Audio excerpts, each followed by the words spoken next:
Bonjour.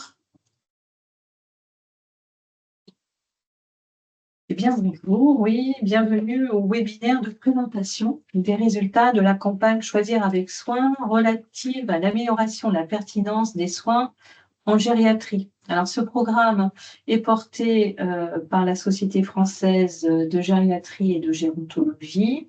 Il est mis en œuvre par le CECA dans le cadre de son CEPOM avec l'Agence régionale de santé Nouvelle-Aquitaine et en lien avec l'OMEDIT, France Asso Santé et le CRATB. Alors, pour chacune des recommandations retenues par la SFGG, les résultats régionaux vont vous être présentés et seront commentés par le docteur Liu et le docteur Guerville, que nous remercions chaleureusement pour leur engagement dans le programme Choisir avec soin. Alors, pour certaines des recommandations, il y a eu aussi des travaux conduits par l'OMEDIT et qui seront également présentés par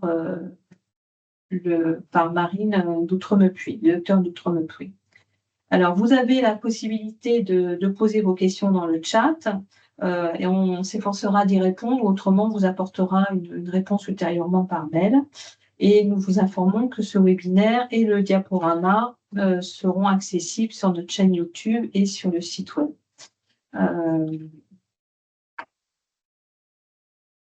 Xavier, est-ce que vous avez déjà des résultats à nous présenter sur la participation? Oui. Oui, je vous fais défiler les deux. Voilà. Donc pour s'inscrire, je présentais rapidement comment on a lancé la campagne. Donc infirmière d'inscription en ligne, le recueil des données qui était jusqu'au 20 décembre. On avait ouvert les inscriptions en début octobre. Alors c'était en théorie jusqu'au 20 décembre, vous pouvez déplacer un petit peu. Ensuite les outils utilisés, Excel et nos outils de recueil d'informations pour ces enquêtes en ligne. Donc, qu'est-ce que ça a donné la participation? Ça a été 37 établissements qui se sont engagés, qui se sont inscrits. Bon, à chaque fois, il fallait forcément un référent médical ou un gériatre, donc on en a 37. Et il y avait la possibilité d'inscrire également, de faire participer un pharmacien. Là, en l'occurrence, sur les 37, il y en a 25 qui avaient aussi un référent pharmacien qui participait à l'étude dans leur établissement. Au moment de l'inscription, ils avaient deux niveaux d'inscription, donc soit tout l'établissement qui participait, c'est ce qu'on appelle le niveau établissement, donc ils étaient 20 sur les 37. Par exemple, souvent c'était un EHPAD, ils faisaient participer tous les EHPAD, ou ce genre de choses, et le niveau service, pour des plus grosses structures qui pouvaient inscrire plusieurs services pour participer.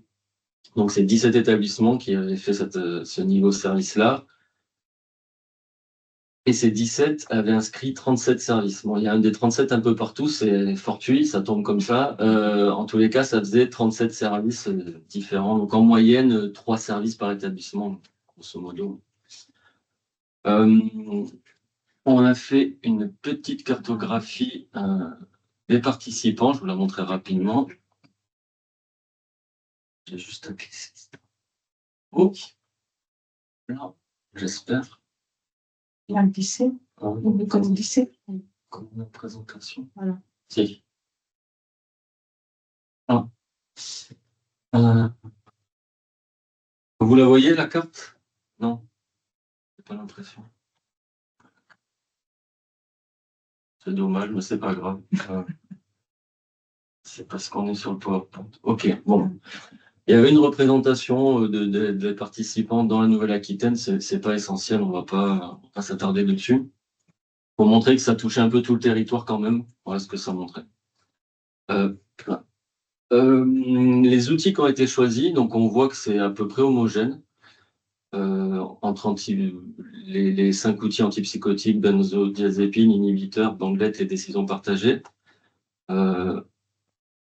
On s'attendait peut-être à avoir un peu moins de demande sur décisions partagées parce qu'il est plus compliqué, ça demande plus d'investissement, mais finalement, il y a quand même beaucoup d'établissements qui étaient intéressés par le faire, donc c'est bien. Voilà, pour les inscriptions. Bon. On passe aux recommandations. C'est ça. Voilà. Donc, la première reco qui était les antipsychotiques. Donc, en cas de symptômes psychocomportementaux chez une personne atteinte d'un trouble neurocognitif majeur, les antipsychotiques ne doivent être prescrits qu'en dernier recours et pour une durée définie. Alors, les résultats. Donc, la participation à cette reco, ça a été 945 patients dossiers qui ont été examinés en tout. Donc, 19 établissements qui l'ont fait finalement. Si on regarde les 41 qui s'étaient inscrits pour le faire, il y en a finalement 19. Bon, il y en a qui, des fois, s'inscrivaient à beaucoup de choses par optimisme ou par envie, puis finalement, ils devaient se rendre à l'évidence que c'était pas si évident. C'est pour ça qu'on va pas avoir les mêmes chiffres 41 partout qu'on a vu tout à l'heure. Donc 19 établissements, ça fait 53 dossiers par établissement en moyenne. Ça représentait 29 services. L'âge moyen 88 ans. Ce sera toujours les âges qui ont tourné autour de 87, 88, 89 de toute manière. La répartition par secteur, donc on voit 27% qui étaient dans le MCO, 14% pour le SMR du coup, pour la coquille, et 60% qui concernaient de l'EHPAD ou de l'USLD, donc la grosse majorité. Le premier logigramme, bon, ne prenez pas peur. En fait, c'est le questionnaire, comment il était construit, et on a mis les chiffres dessus. Vous pourrez les regarder plus en détail après quand vous aurez le replay. Là, on va passer un peu rapidement.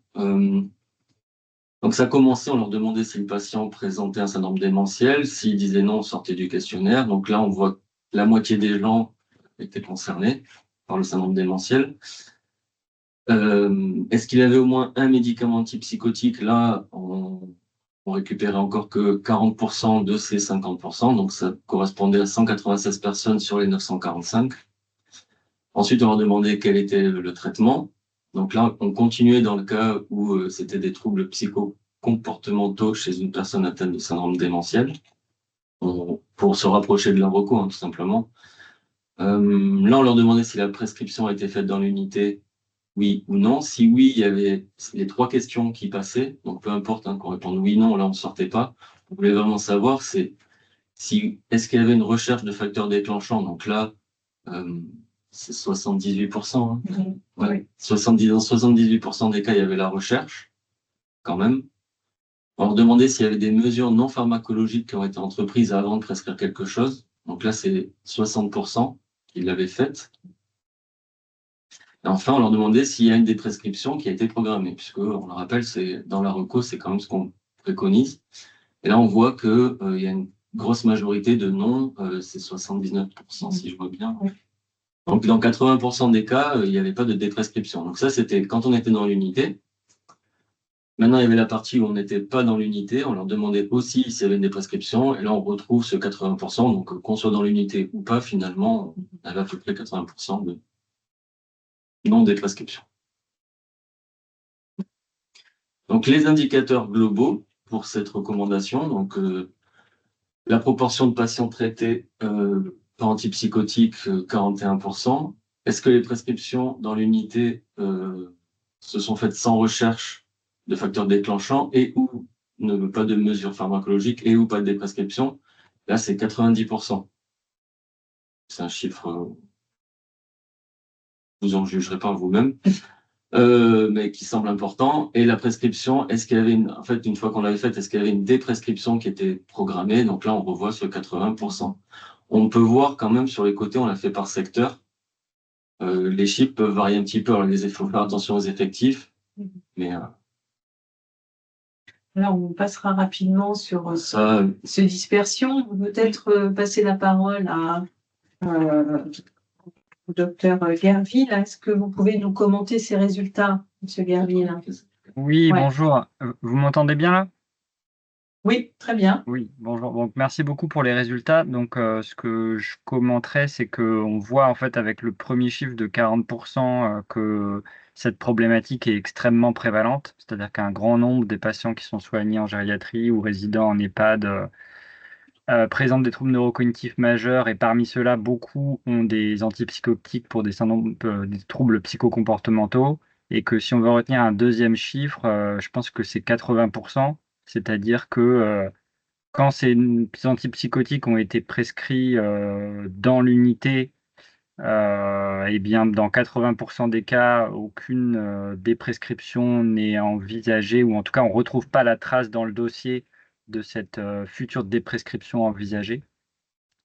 Et quand l'antipsychotique a été prescrit dans une autre unité d'où vient le patient ou d'un autre lieu, là encore, dans 80% des cas, on ne retrouve pas dans le dossier la trace de l'anticipation ou de la possibilité de déprescrire après une période où ce traitement était potentiellement nécessaire. Et donc une marge de progression sur cette anticipation de la déprescription. Et la bonne nouvelle, comme on le verra un peu plus tard dans le webinaire, c'est qu'on a des outils à disposition pour nous aider à déprescrire, et notamment on fera le lien avec les récentes recommandations sur la prise en soin des symptômes psychocomportementaux. Je vous repasse la parole. Merci, Dr Gerville. Donc, nous allons passer maintenant la parole également à Marine d'Outremepuis. Vous avez travaillé sur... Non, je ne passe pas la parole à Marine. Oui, non, c'est après, oui. C'est plus tard. Excusez-moi.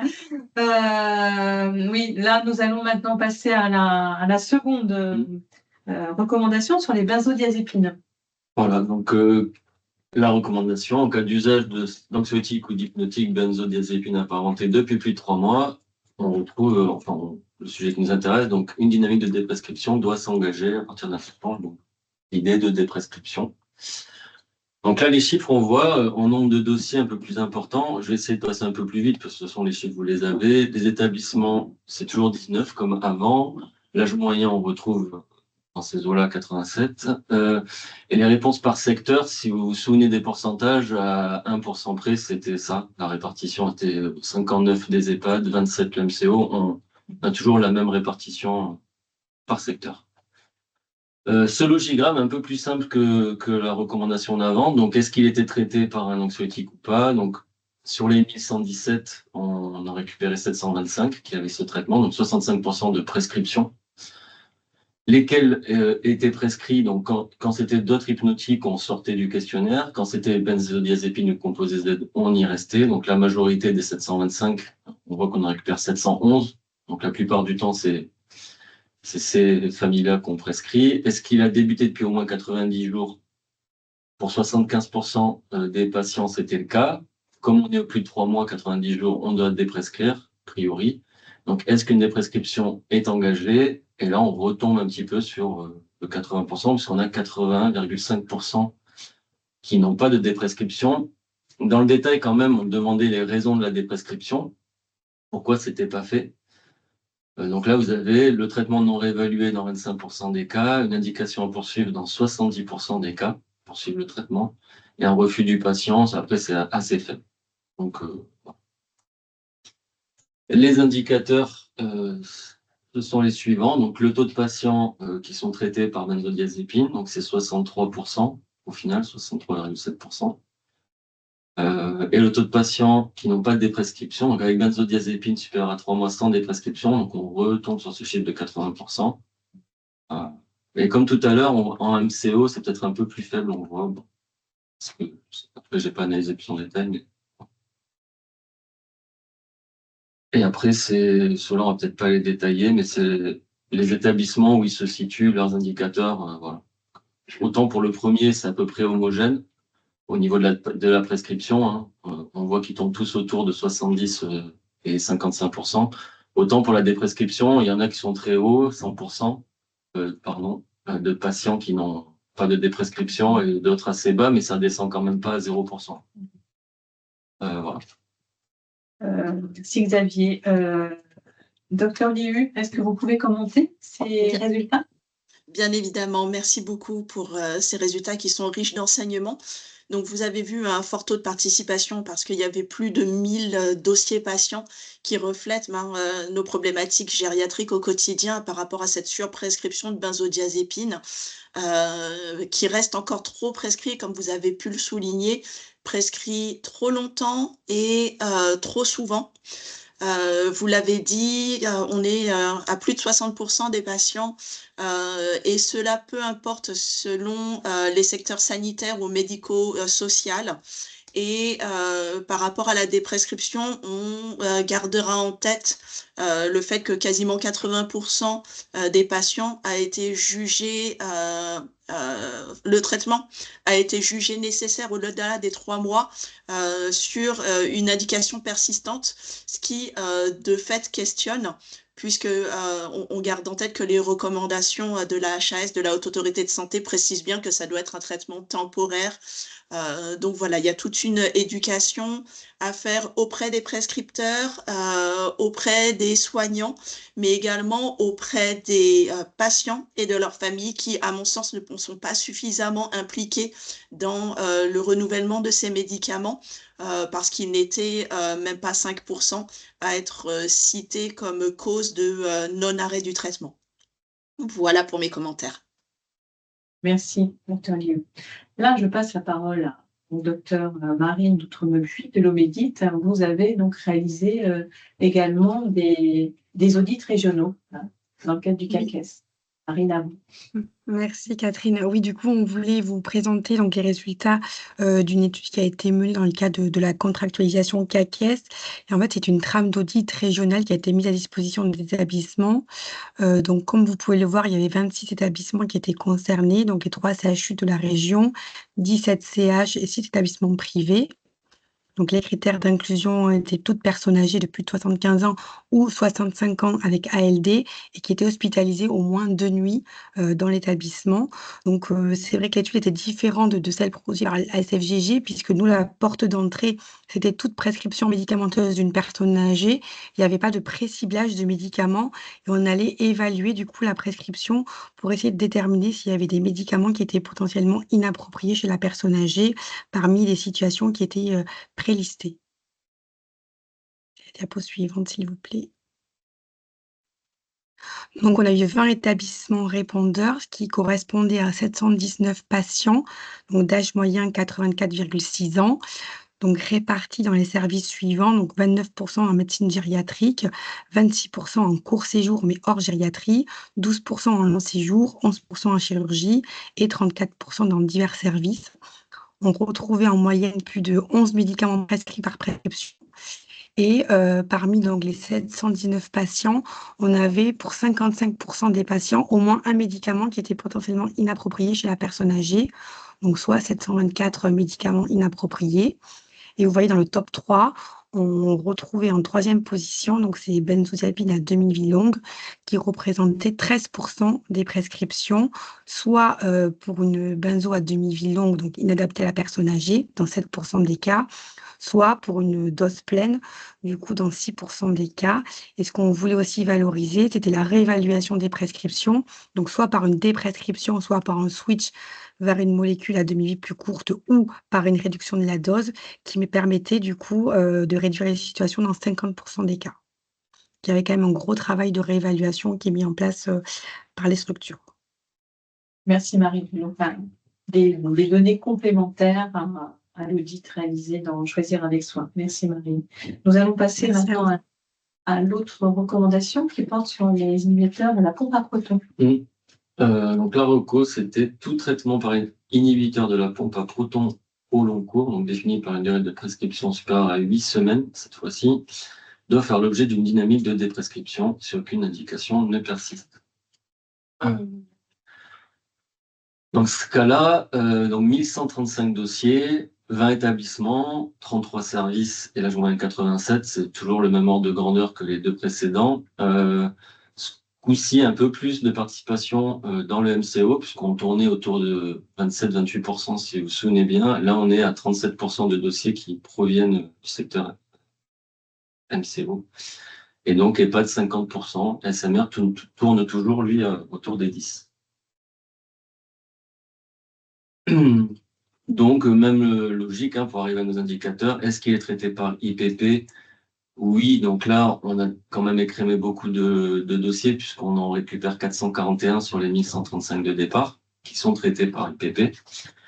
Est-ce que ça fait plus de 8 semaines que le patient était sur par IPP, pardon. Oui, pour 383, donc 87% d'entre eux. Et maintenant qu'on sait que ça fait aussi longtemps, a-t-il des indications pour un traitement par IPP au long cours.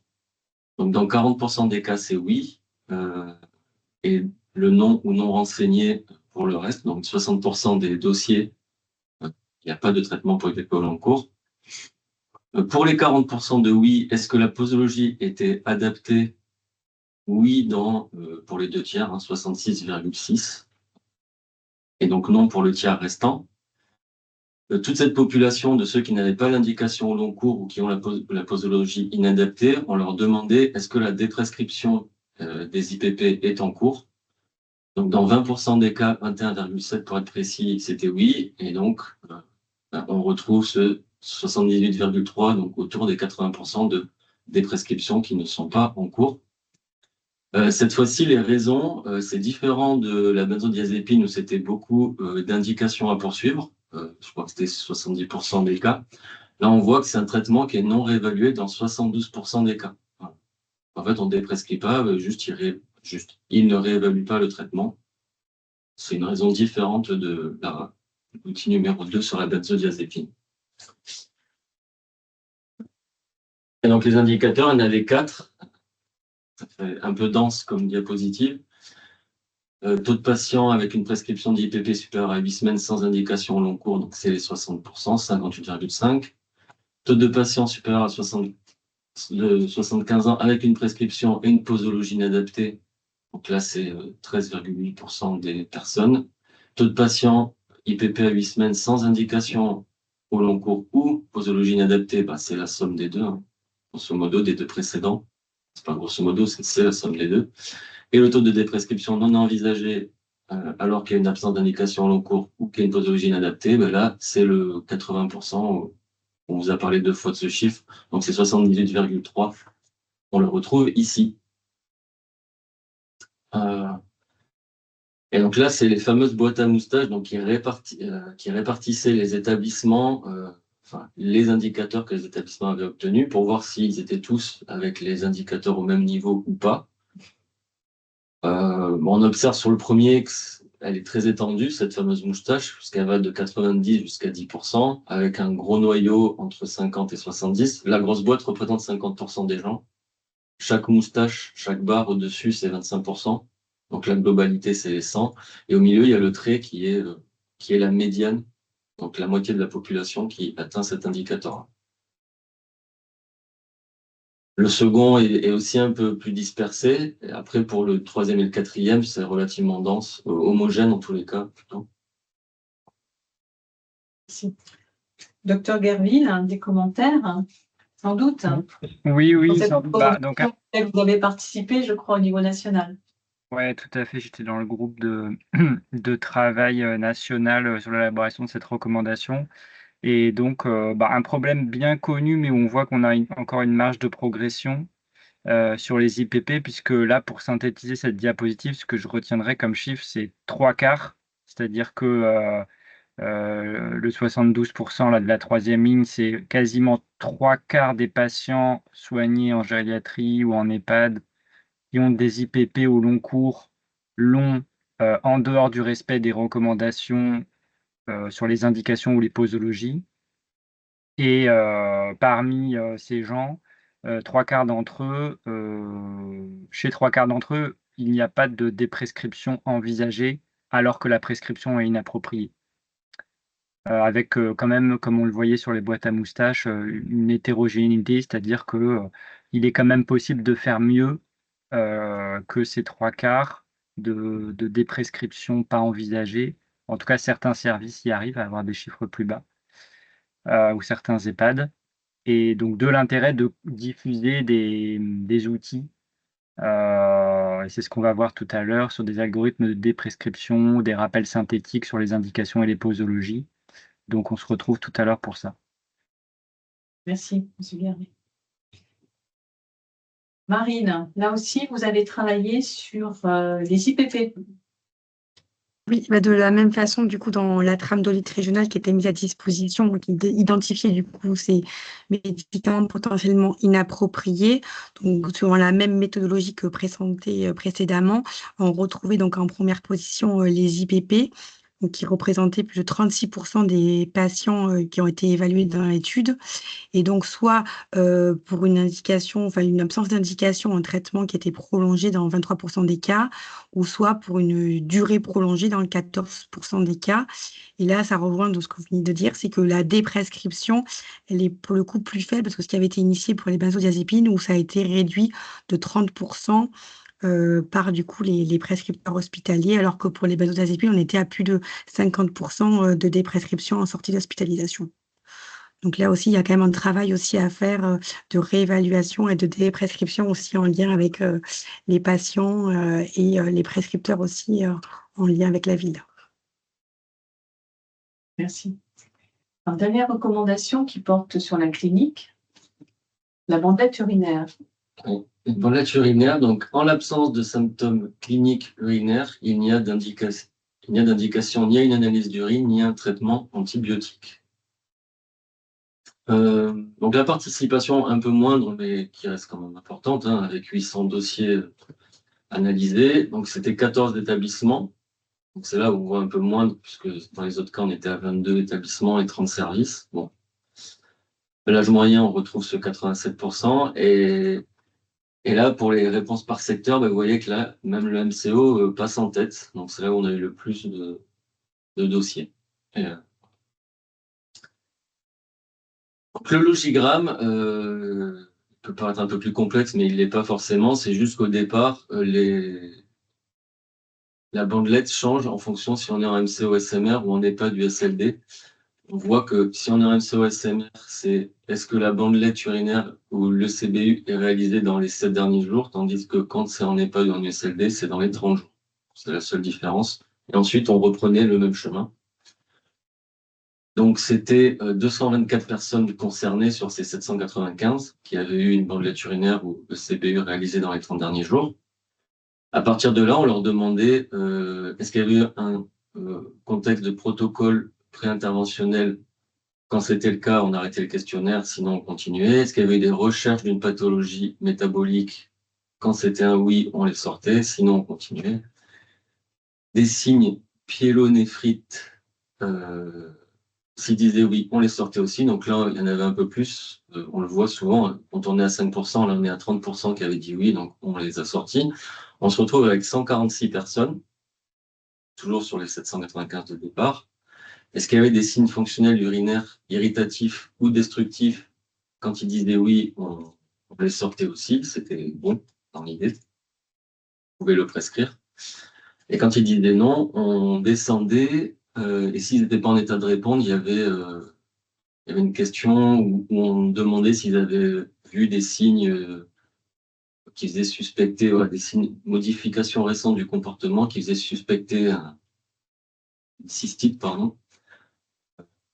Donc ça, c'est quand ils n'étaient pas en état de répondre. Il y en avait 5 qui ne pouvaient pas répondre et il y en a 4 qui étaient sortis parce qu'il y avait eu des modifications récentes et un seul où il n'y avait pas eu de modification récente. En fait. Donc, on ne peut pas parler, ils ont rien vu de spécifique. Ça faisait 78 personnes. Est-ce qu'on leur a prescrit des antibiotiques à visée urinaire? Oui, pour 11 personnes, donc 15% de ces 77, et non pour le reste, 85%. Questionnaire. Donc les indicateurs, il y en avait 2, cette fois-ci c'est un peu plus clair. Donc le taux de patients supérieur à 75 ans, toujours avec bandelette urinaire ou CBU qui n'est pas pertinent. Donc ça représentait un tiers des personnes, 34,8% des personnes. Et le taux de patients donc avec antibiotiques prescrits alors qu'il y avait une bandelette urinaire ou CBU non pertinent, c'est les 14% de la fin. En termes de dispersion, sur le second, on est quand même, ça va de 0 à 100, hein, donc on ne peut pas se disperser plus, on va dire. Même les boîtes, on voit que la petite moustache d'en haut, entre 90 et 100%, qui représente un quart des établissements finalement, tout le reste se disperse entre 0 et 90, donc c'est un spectre assez large, quoi. Mais la médiane est très basse. Elle est en dessous de 10%, ça veut dire qu'il y a quand même la moitié qui est en dessous. Docteur Liu, c'est un sujet ancien, cette bandelette urinaire. Oui, et comme vous avez pu le souligner, là, on va changer un peu de spectre par rapport à ce qui a été proposé auparavant parce que on n'est plus dans la prescription médicamenteuse, mais vraiment dans une approche, une stratégie thérapeutique au regard des infections urinaires, suspectées. Donc là, des chiffres qui sont, plutôt encourageants par rapport à ce qui avait été, identifié auparavant. Bien évidemment, une grande part du MCO, sur les enjeux infectieux, qui peuvent être à l'origine de, l'hospitalisation des personnes âgées et on voit que quand même, on se retrouve quand même avec un tiers des cas où, on les analyses d'urine n'ont pas été faits dans un bon contexte, notamment de contexte de réévaluation clinique. Par rapport à la prescription, des antibiotiques, j'attire votre attention sur, comme vous le disiez, cette très grande hétérogénéité qui se voit essentiellement par rapport à la structure. Quand on voit les chiffres que vous avez dans la colonne de droite, excusez-moi, sur la précédente diapositive, où on est à 2 sur le MCO et 80 sur les structures médico-sociales et on comprend toute la difficulté de pouvoir, juger de la pertinence d'une infection urinaire sur des patients qui, auraient des fois des difficultés à exprimer leurs symptômes et notamment des symptômes urinaires. Là encore, j'attire votre attention sur le fait que, sur, les collègues qui ont répondu sur le secteur, EHPAD, et USLD, on est sur des effectifs qui sont vraiment très, très petits, de 5 individus sur les 6 qui ont été interrogés. Donc, des grandes marges de progression, comme le souligne, l'hétérogénéité, mais, dans l'ensemble des bonnes tendances. Merci, Evelyne. Docteur Barthaud, vous êtes infectiologue. Est-ce que vous voulez intervenir? Nous n'avons pas de questions, mais est-ce que... Ah, votre micro, Laure. Oui, merci. En effet, donc moi je suis infectiologue et je représente aujourd'hui le Centre régional en antibiothérapie. En effet, je pense que finalement, ce sont des chiffres qui sont encourageants, comme le disait le docteur Liu, mais que on peut encore faire mieux avec différents outils dont je pense on va parler un peu plus tard. Mais c'est des choses qu'on connaît bien et sur lesquelles on essaie de toujours travailler. Et c'est finalement pas si négatif comme résultat, je dirais. Je vous remercie. Alors, dernière recommandation. Ah non, excusez-moi. Marine, l'Omédite a travaillé également sur la Oui. bandelette sur les infections urinaires. Je te laisse la parole. Oui, merci. Donc effectivement, de la même façon, dans le cas de la contamination CAQES et en lien avec le Centre régional de l'antibiothérapie, on avait mis à disposition un audit pour évaluer la pertinence des prescriptions dans les infections urinaires. Donc là, il y avait 19 établissements qui étaient concernés, donc 3 CHU, 13 CH, 2 établissements privés et 1 CLCC. Et là, du coup, on évaluait tous les patients qui étaient traités par un antibiotique pour une infection urinaire. Donc là, on n'était pas dans la notion de colonisation, mais vraiment dans une indication d'antibiothérapie avérée. Et donc, dans le critère d'inclusion, il n'y avait pas de seuil d'âge, mais bon, je vous ai fait une extrapolation pour cette population-là. Et donc, on a évalué la conformité de l'indication, de la molécule, de la posologie, de la durée de traitement et de la réévaluation du traitement à 48-72 heures tracée dans le dossier médical du patient. La diapo suivante. Merci. Donc, 13 établissements ont répondu à cet audit. Donc, ça représentait 346 patients. Donc, l'âge moyen était quand même de 75 ans. Donc, vous voyez la répartition par service, 52% qui étaient traités en médecine court séjour hors maladie infectieuse, 15% en gériatrie, 13% en chirurgie, 7% en maladie infectieuse et 13% dans d'autres services. La répartition donc par indication. Donc, dans 41% des cas, il s'agissait d'infections urinaires masculines, dans 26% des cas de pyélonéphrite, dans 23% de cystite et dans 10% des cas d'autres indications qui n'étaient pas forcément renseignées. Donc, vous voyez par rapport aux examens, donc on voit déjà que les banquettes urinaires étaient très peu faites par les structures, donc que ce soit dans les diverses indications. Mais par contre, on avait entre 100 et 95% de CBU qui étaient faits de manière systématique. Au niveau des conformités, donc on a des conformités très élevées au niveau de l'indication, de la molécule choisie, de la posologie, avec plus de 80% de conformité. Et là où il reste des leviers, ça reste comme toujours la durée de traitement qui n'est pas forcément en lien avec les recommandations et notamment les diminutions de durée qui ont été approuvées par les dernières recommandations et la réévaluation tracée qui reste là aussi avec des leviers où on a une traçabilité de la réévaluation à 73% des cas dans le dossier médical. Merci, Marc. Indiquons que ce sont des conformités par critères et que l'objectif, c'est que ces 5 critères, indication, molécule, posologie, durée et réévaluation, soient regroupés au sein d'un seul indicateur. Et lorsque l'on fait ce type de calcul, que ce soit pour les bandelettes urinaires ou d'autres prescriptions, on arrive en effet à des conformités très très faibles si on associe l'ensemble de ces 5 bonnes pratiques. Alors maintenant, nous allons passer à une autre recommandation avec Géraldine Goulinet-Fité de France Asso Santé. La particularité de choisir avec soin, au-delà de ces recommandations sur des recommandations cliniques, était d'associer les usagers, les patients ou résidents à ce type de réflexion.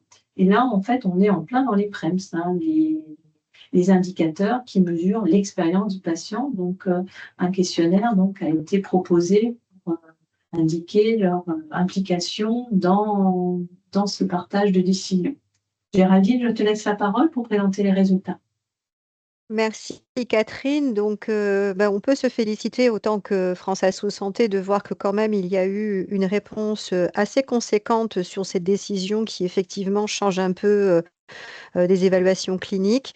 199 patients qui ont été sollicités, 13 établissements, avec on voit donc une participation assez conséquente, que ce soit en MCO et puis également en établissements médico-sociaux, et un âge moyen de 85 ans. Donc, c'est assez intéressant parce que je rappelle quand même que par rapport aux droits des patients, ça fait appel également et ça fait écho à 2 droits fondamentaux qui sont de plus en plus regardés par la Haute Autorité de Santé en termes de recommandations. D'abord le consentement et ensuite ce que l'on appelle l'information éclairée. Et donc c'est sur ces volets-là aussi on peut voir aussi qu'il y a des choses qui sont importantes et que le recueil de l'expérience fait partie aujourd'hui des éléments qui sont de plus en plus recommandés par les législateurs et par les décisionnaires. Sur la participation, donc le profil des personnes interrogées, pardon. Donc, on s'aperçoit que globalement, on a plutôt une population féminine et que, donc, comme on l'a dit, c'est plutôt donc le patient à 96% ou le résident qui a été donc interrogé.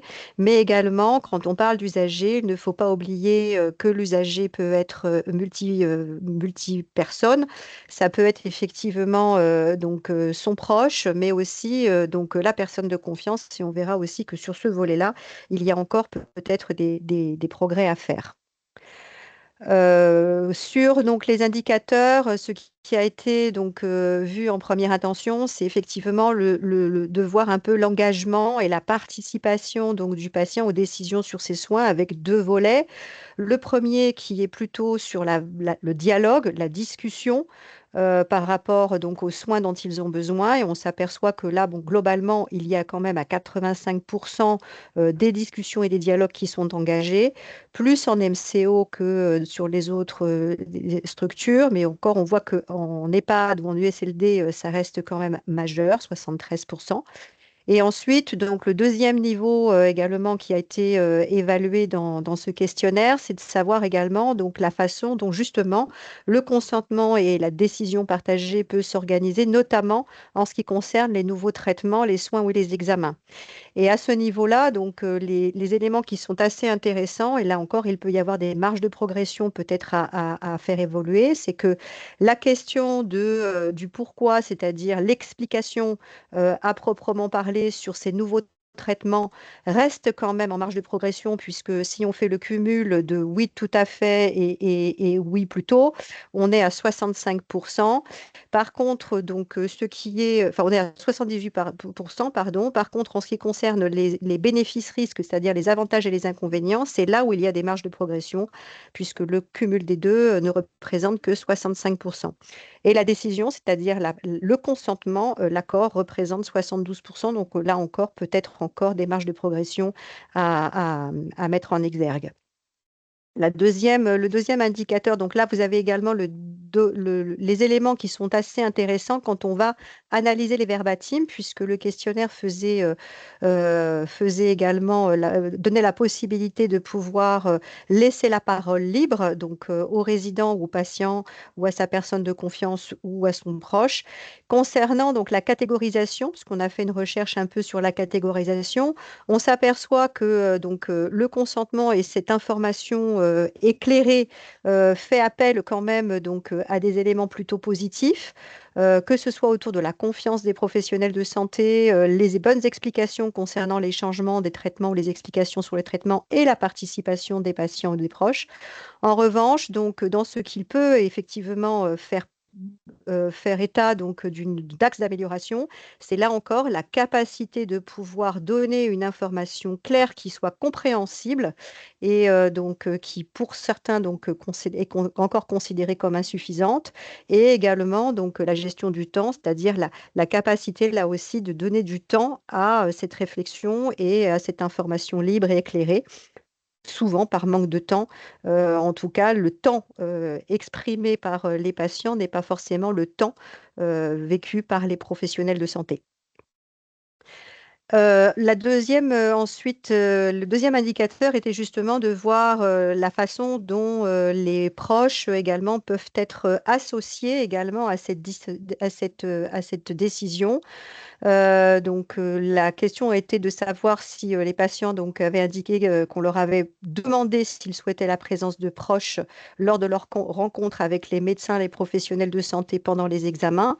Donc là encore, on voit qu'il y a des marges de progression, puisque 45% seulement se sont exprimés là-dessus. Et donc là encore, dans les verbatims qui sont posés, lorsque la volonté est respectée à 74% et à 21%, plutôt oui. Là, on voit que dans les éléments, soit effectivement, il y a une implication de la famille, et donc la présence et l'implication des proches, la gestion également de l'accueil, mais aussi, pour les non, c'est plutôt l'absence et l'éloignement des proches qui fait que, effectivement, le patient peut se retrouver isolé. Ensuite, sur les éléments suivants qui ont été posés, ça a été également de voir, puisqu'il y a normalement traçabilité dans le dossier de 2 éléments importants, à savoir, l'identification de la personne de confiance et ensuite la traçabilité des directives anticipées que l'on verra après. Concernant la personne de confiance, 70% ont été informés de la possibilité de désigner une personne de confiance.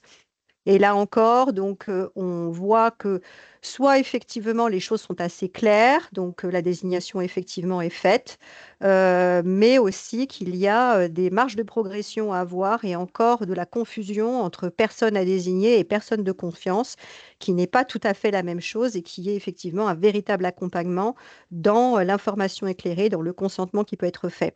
Donc, on s'aperçoit qu'il y a encore des usagers qui ne connaissent pas ou qui ne s'en rappellent pas. Et personnes aussi également qui disent j'y pense, mais effectivement, il y a encore peut-être un accompagnement et une éducation à faire sur la compréhension et l'importance d'avoir à désigner une personne de confiance. Et enfin, sur les directives anticipées, là aussi, de la traçabilité aujourd'hui des directives anticipées que l'on retrouve, y compris maintenant d'ailleurs dans mon espace santé. Quand on regarde un petit peu, on s'aperçoit qu'il y a beaucoup de marge de progression à faire, puisque 33% au total, et on voit un peu le détail, on peut dire qu'effectivement, ils voulaient ou ils ne voulaient pas, comme soin si leur santé se dégradait, effectivement engager les directives anticipées, et où ont eu une proposition d'écrire ces souhaits dans un document, et on s'aperçoit que là encore, les chiffres sont assez bas. par rapport à cet acte qui est quand même aujourd'hui essentiel, là encore, dans la possibilité de faire respecter les choix de l'usager par rapport notamment à tout ce qui est ses soins, et notamment au cas où il ne serait plus en capacité d'exprimer sa décision.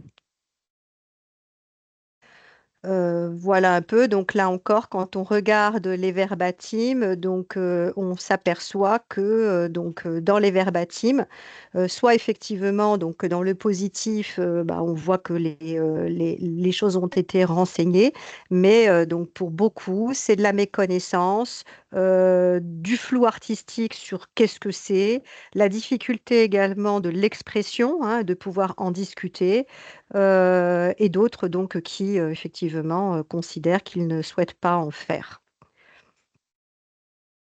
Merci Géraldine pour cette présentation et cette analyse en parallèle. Nous allons passer maintenant au-delà de l'évaluation, de choisir avec soin. L'idée portée par la Société française des gériatres et gérontologues, c'est aussi de mettre à disposition des médecins une boîte à outils donc, pour améliorer ces pratiques. Evelyne, est-ce que vous pouvez nous en parler? Bien évidemment, merci beaucoup. Donc, comme vous le disiez tout à l'heure, tout l'enjeu de cette enquête qui a été menée dans chacune des régions de France, c'était de pouvoir identifier les marges de progression propres à chaque structure, de pouvoir se comparer au niveau régional puis au niveau national, et enfin de pouvoir apporter des outils pratico-pratiques qui ont été élaborés par les groupes de travail au niveau national et qui vont vous être présentés actuellement. Donc, ces outils sont au nombre de 18. Ils se répartissent sur les 5 thématiques qui vous ont été présentées là. Je ne sais plus comment... Est-ce que Florent, tu veux commencer peut-être avec tes outils et j'enchaîne, ou je garde la parole? Je pense que le prochain, c'est les antipsychotiques et donc moi. Eh bien, je t'en prie. Enfin, on va voir si on est prêt. Oui, Oh, bien joué. on connaît bien notre programme grâce au CK. Donc merci Evelyne.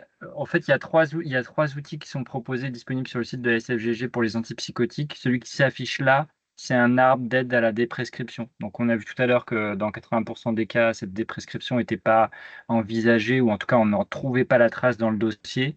Et donc là, le groupe de travail s'est basé sur un algorithme proposé par des collègues québécois pour nous aider à essayer de déprescrire ces antipsychotiques. Donc distinguer d'abord, est-ce que l'indication est psychiatrique, auquel cas la déprescription va se faire plutôt en lien avec le psychiatre, ou de distinguer si cet antipsychotique est prescrit pour des symptômes psychocomportementaux ou une insomnie, ou que l'indication n'est pas connue. Si on est dans un de ces 3 derniers cas, on propose d'arrêter progressivement l'antipsychotique en collaboration avec le patient et son aidant, avec des chiffres indicatifs qui vont évidemment être individualisés en fonction de l'histoire du patient, de diminuer de la posologie de 25 à 50% toutes les 1 à 2 semaines, et ensuite de surveiller toutes les 1 à 2 semaines, je dirais, le rapport efficacité-tolérance de cette déprescription. Donc, qu'est-ce qu'on gagne en termes de baisse d'effets indésirables des antipsychotiques sur la vigilance, la marche, et qu'est-ce qu'on perd en termes de potentielle réapparition des symptômes psychocomportementaux.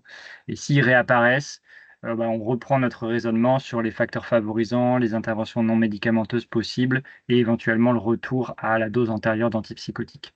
Et donc cette dernière case, elle fait le lien très brièvement avec les 2 autres outils, qui sont une fiche synthétique sur que faire en cas de réapparition des symptômes, et notamment de présenter brièvement les possibilités non médicamenteuses, et une fiche synthétique sur les possibilités médicamenteuses, avec des liens ciblés sur les portions d'un guide publié en septembre dernier sur les symptômes psychocomportementaux, et qui peut aussi être facilement disponible, entre autres, sur le site de la SFGG, et qui est vraiment une ressource intéressante et une grosse contribution pour améliorer ces plans de soins, avec des entrées par maladie, par symptômes et par molécule.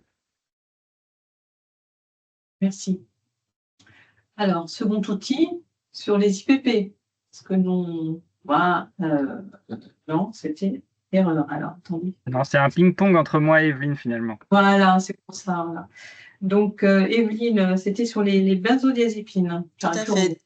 Tout à fait. Donc, on continue avec les médicaments psychotropes et là, vous allez voir que la boîte à outils est riche d'informations qui vont être transmises parce qu'il y a 6 outils qui ont été identifiés, ciblant à la fois le prescripteur et le patient pour vraiment l'appliquer dans cette approche très personnalisée, comme je vous le disais tout à l'heure.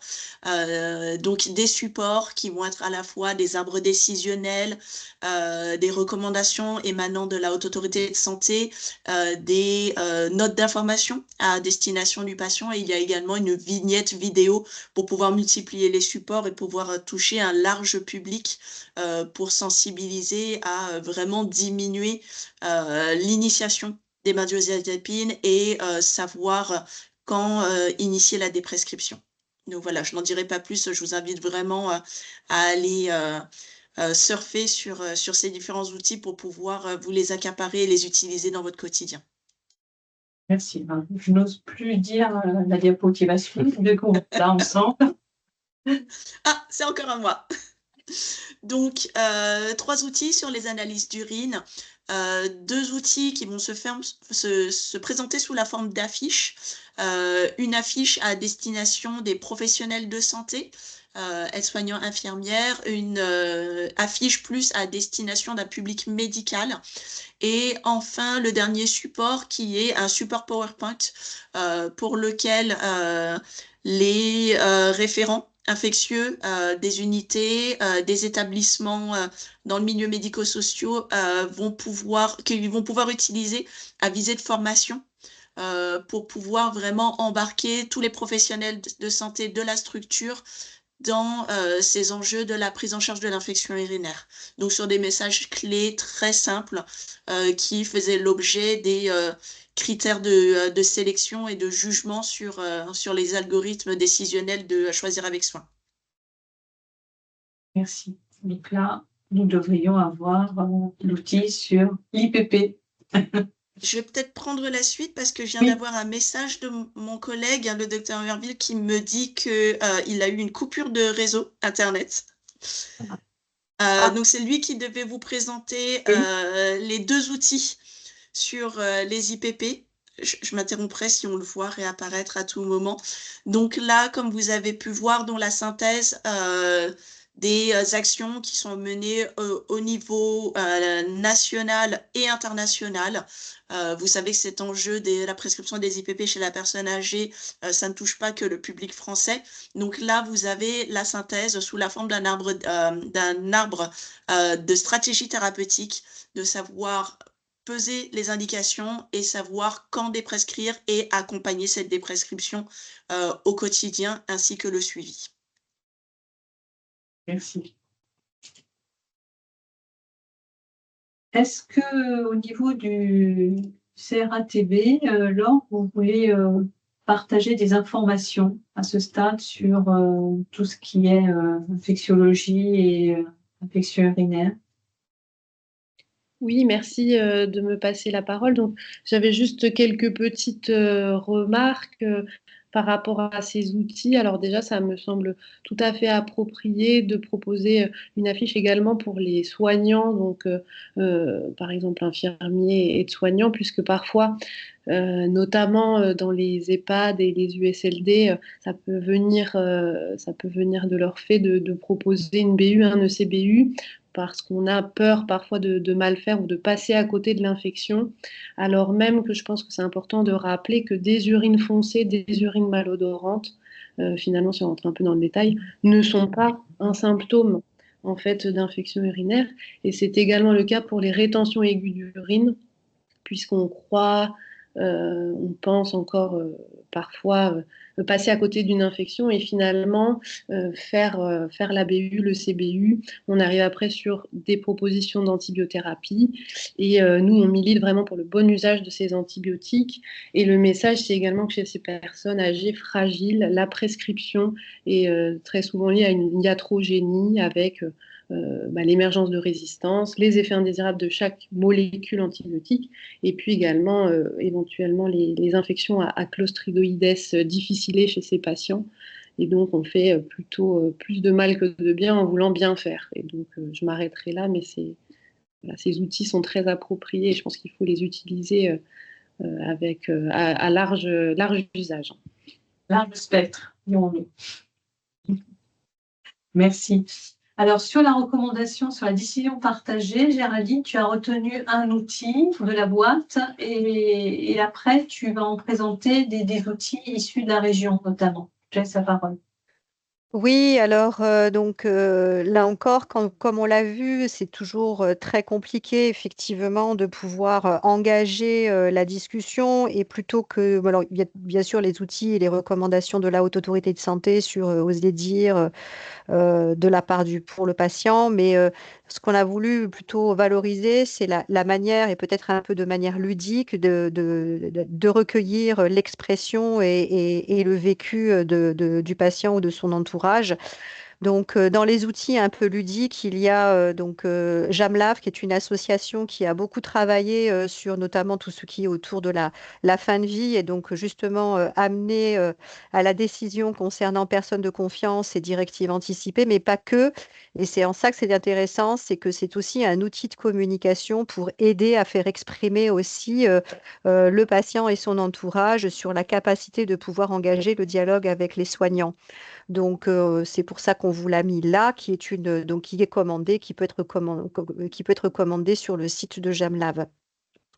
Ensuite, donc, dans les autres outils également qu'on a souhaité mettre en exergue, on a souhaité mettre une initiative à l'honneur, une initiative qui est véritablement de Nouvelle-Aquitaine, avec la création du CIRDA, qui est financé par l'Agence régionale de santé et qui est accueilli au CHU de Poitiers et qui est donc une cellule d'information et de recueil des directives anticipées. Cette structure, cette cellule a pour objectif, donc elle est composée d'un médecin et d'une infirmière coordinatrice, et l'objectif est vraiment de pouvoir accompagner à la fois les professionnels de santé, mais aussi les usagers sur justement ce que sont les directives anticipées, leur utilité, et aider surtout à la rédaction de part et d'autre pour justement favoriser, là encore, l'expression de ces directives anticipées. Donc, c'est en ça que c'est intéressant. Donc, sur le QR code, vous pouvez donc, en allant sur le QR code, aller donc directement sur le site et vous renseigner sur l'organisation et le fonctionnement du CIRDA qui propose des ateliers de rédaction. Ensuite, dans les autres outils, alors c'est pas forcément Nouvelle-Aquitaine, mais c'est une coopération France Asso Santé puisque plusieurs des fiches ont été réalisées. Là encore, ça nous semblait intéressant de pouvoir revenir sur le travail qui est fait par l'association Coactis, qui s'appelle Santé BD et qui est extrêmement bien faite puisque la difficulté aussi, c'est la compréhension de l'information, ce qu'on appelle aussi la littératie en santé, et ça nous semblait intéressant là encore de pouvoir valoriser sur la structuration de ce que sont et faire comprendre ce que font les directives anticipées et ce que fait la personne de confiance, de revenir avec des éléments qui soient faciles à lire et à comprendre et adaptables selon les populations. Et l'intérêt de Santé BD, c'est qu'on peut également, sur les documents qui sont faits sous forme de BD très simple, avec plutôt de l'illustration et très peu de texte, avoir là aussi la possibilité de personnaliser hommes, femmes âgées, hommes âgés, et notamment également de choisir plusieurs accessibilités, y compris sur une compréhension orale, puisqu'il y a une transcription également des textes qui peut se faire à l'oral pour pouvoir justement avoir le contenu de la BD. Soit on peut la regarder, soit on peut l'enregistrer. Donc, sur ces deux volets, directives anticipées et personnes de confiance, là encore, c'est téléchargeable et tout le monde peut accéder donc à ces outils qui sont d'ailleurs sur ces éléments-là, mais qui peuvent être après sur l'entrée à l'hospitalisation, sur la prise en charge de la douleur. Enfin, il y a tout un tas aujourd'hui de fiches qui sont à disposition pour tous, professionnels de santé et usagers, et qui sont excessivement bien faits et d'ailleurs réalisés avec professionnels et usagers à chaque fois qu'une fiche est mise en ligne sur le site de Coactis. Merci Géraldine. Alors, à l'Omidite aussi, vous souhaitez présenter certains outils promus dans notre région. Oui, merci. Oui, dans la continuité, du coup, on a réalisé au sein de l'Omedit un serious game qui se nomme Prismage pour prévention des risques liés à iatrogénie médicamenteuse chez le sujet âgé. Donc, c'est un jeu gratuit qui est mis à disposition sur notre site internet que vous téléchargez et qui cible du coup l'ensemble des acteurs pour les sensibiliser à l'iatrogénie médicamenteuse. Donc, les médecins, les pharmaciens, les infirmiers, les préparateurs et les étudiants. Et vous allez naviguer autour du scénario de Madame Gertrude Lachute qui va chuter à son domicile et être hospitalisée pour une fracture de la hanche. Et donc, il va y avoir 5 rôles au choix qui sont adaptés à chacun des acteurs, qu'on soit médecin hospitalier, pharmacien hospitalier, infirmier, pharmacien d'officine ou médecin généraliste.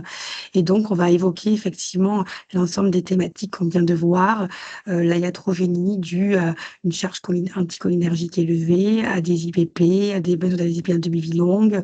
Donc, l'objectif, ça va être vraiment de réévaluer la prescription dans une cible de déprescription et de prévention de cette iatrogénie. Et donc, vous avez à la clé une petite attestation de formation et des fiches aussi dans la même lignée qu'on vient de voir, qui permettent voilà, de voir les dernières recommandations en vigueur sur l'ensemble des thématiques évoquées. Donc, ça dure à peu près 30 minutes pour chacun des scénarios. Donc, on vous invite à aller jouer et découvrir cet outil.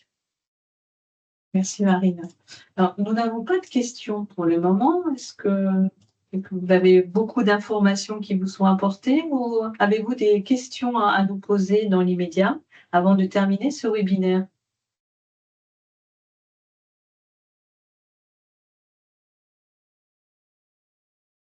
Ah, oui. Oui, est-ce que vous pouvez ouvrir votre micro, monsieur Simon Ahmed? Oui, moi je vous remercie. J'attendais justement que vous m'accordiez la parole. En tout cas, j'avais une petite question sur la sélection des établissements qui ont été cibles. Est-ce que vous Oui. avez l'idée comment dire, en fonction du statut, est-ce que c'est des établissements plutôt publics, hospitaliers pour les EHPAD, hein, plutôt public autonome, plutôt privé? Est-ce qu'il y a une tendance qui s'est dégagée ou est-ce que ces établissements sont tous plutôt comparables, que ce soit sur la taille, il y a eu les USLD dont vous avez parlé exactement, il y a des différences au niveau des typologies d'établissements éventuellement? Alors, oui, alors les campagnes en fait sont on fait de la communication, de l'information et c'est un appel à participation volontaire. Et en fait, on a dans le recueil, je peux pas vous donner la réponse, c'est pas quelque chose. Enfin, on l'a indirectement parce qu'on a les noms des établissements. Il faudrait faire cette recherche-là. Nous, c'était voilà, on n'était pas sur ces critères public, privé, petit et grand. On était vraiment choisir avec soin et cibler sur le médecin, le prescripteur, voilà, quel que soit son champ d'intervention. Donc, je ne peux pas vous donner là la réponse, directement on peut l'avoir, mais c'est pas quelque chose, en fait, choisir avec soin est très limité dans le choix des variables et le cible vraiment sur la clinique et sur la pratique. D'accord, Mais je vous remercie. globalement, on était, en effet, vous l'avez vu, beaucoup d'EHPAD. Dans les EHPAD, de mémoire, en repensant les noms, on a de tout, hein, Ouais. public, privé, on a vraiment de tout. Petit, Voilà. il y a eu les CHU qui ont participé Voilà. à l'inverse, qui sont très grands. Bon. Mm-hmm. Effectivement, on n'a pas l'info exacte de la répartition. Enfin, on peut l'obtenir pour cette restitution. Et peut-être une autre question, du coup, qui est le corollaire de celle-ci, c'est sur les profils des médecins prescripteurs. Pareil, c'est pas forcément une donnée qui a été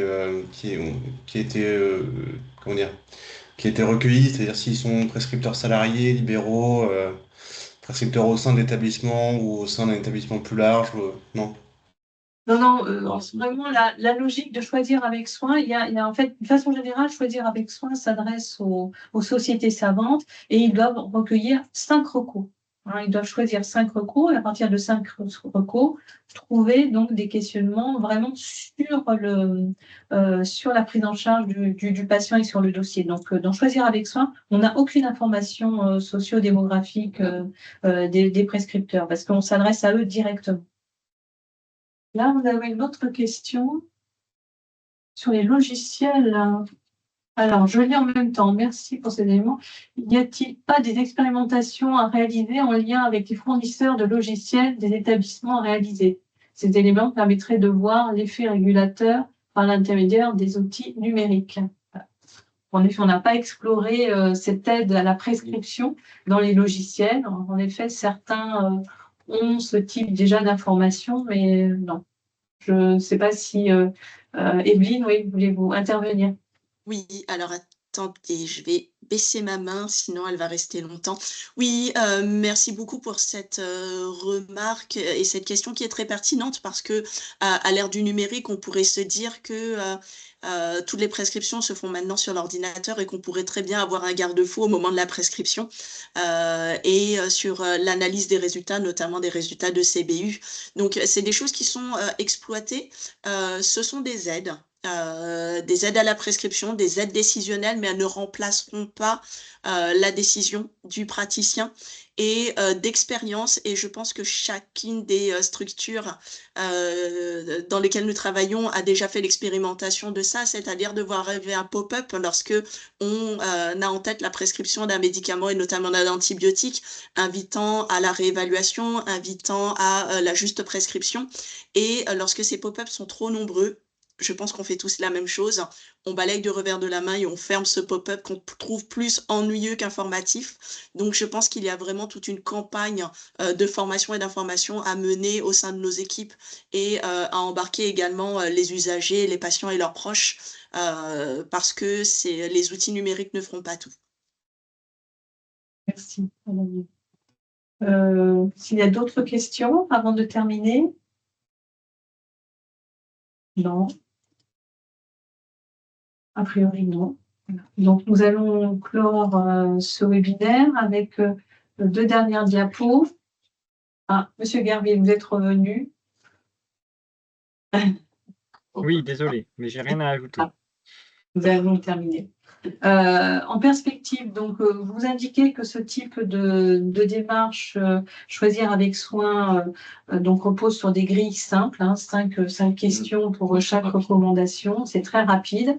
Les grilles sont disponibles en permanence pour les professionnels de la Nouvelle-Aquitaine au niveau du CK. On discutait avec ce groupe de travail que nous avons mis en place avec des gériatres, avec le Médit, avec France Asso Santé, avec le CRATB. Il serait peut-être pertinent de vous reproposer au premier trimestre 2026 un nouveau temps, peut-être de revenir plus en détail sur la boîte à idées, sur la boîte à outils, pardon.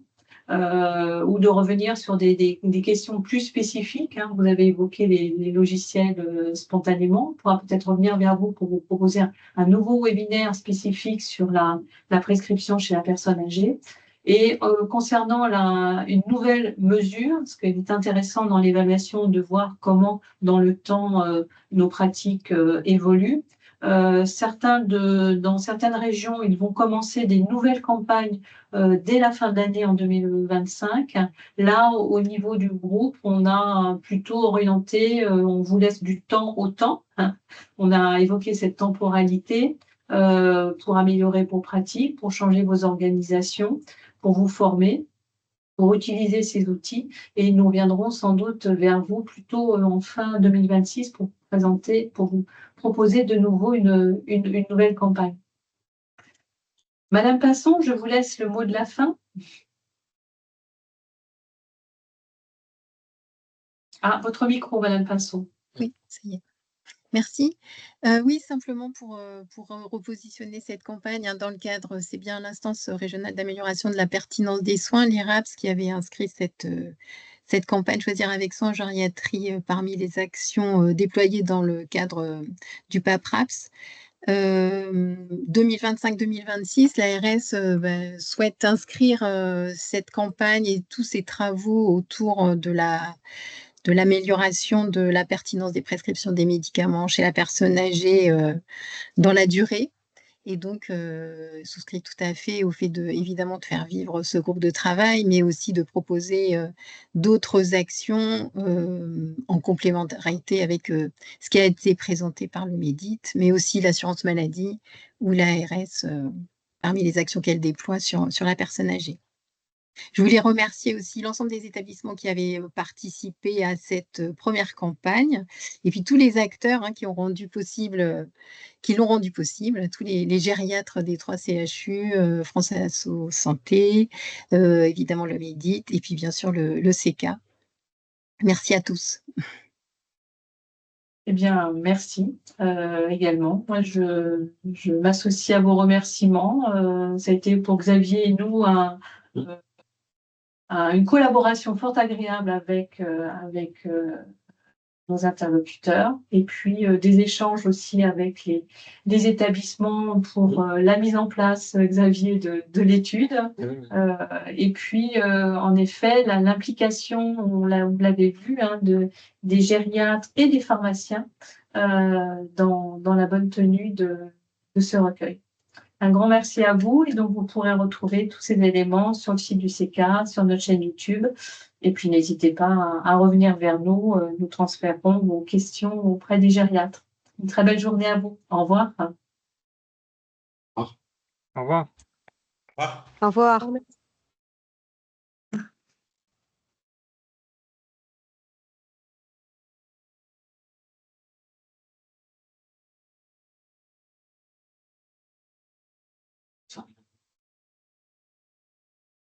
Ça va.